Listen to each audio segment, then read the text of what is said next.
Hello and welcome to the second session on competition, which is how does competition affect price?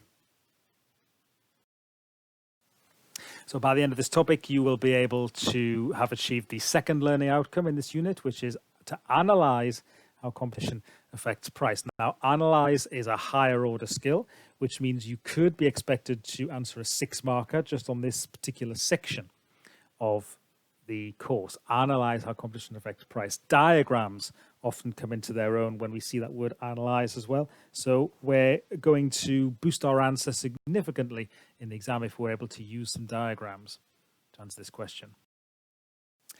So analyzing how competition affects price, the short answer, as it often is in economics, is it depends. How does competition affect price?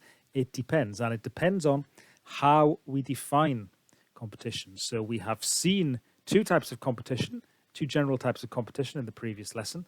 Pause the video just to recap yourself on what those two types are, and then we will move on.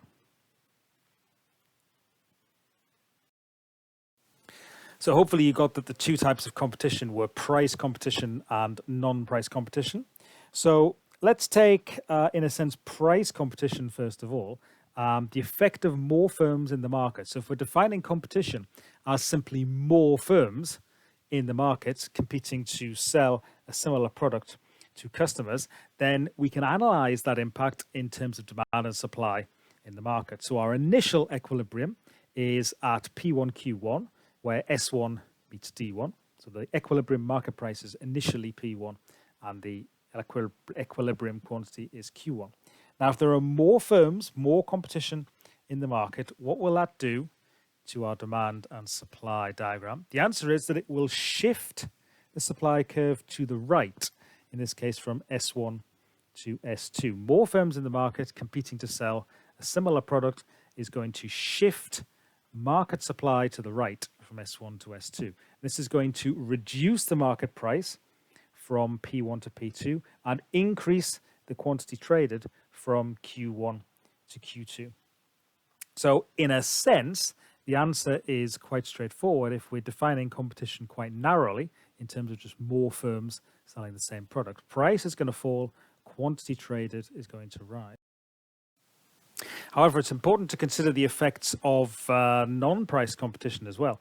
So you could argue that if firms are competing on the basis of quality and the quality of the products in the whole market increases, that could lead to an increase in demand for products in the whole market, or certainly increase in demand for firms that are raising the quality of their products. And if demand increases, say from D1 to D2, that is going to raise the market price from P1 to P2. So what you often find is high quality products often command a higher price. And we saw this in the previous lesson where we said that supermarkets like Waitrose and Marks and Spencer's might justify their higher prices on the basis of higher quality products.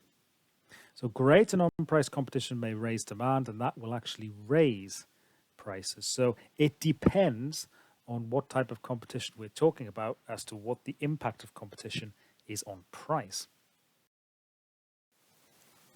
Another evaluation point that you could bring in to this topic is it depends, the impact of competition on price depends on the price elasticity of demand.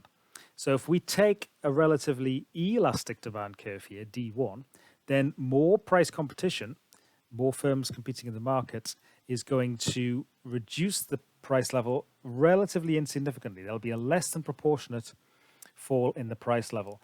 Now, goods that are elastic in demand tend to be non-essentials. They tend to be luxury goods. So the fall in price is creating a big increase in quantity demanded, but the fall in the price itself is not that significant.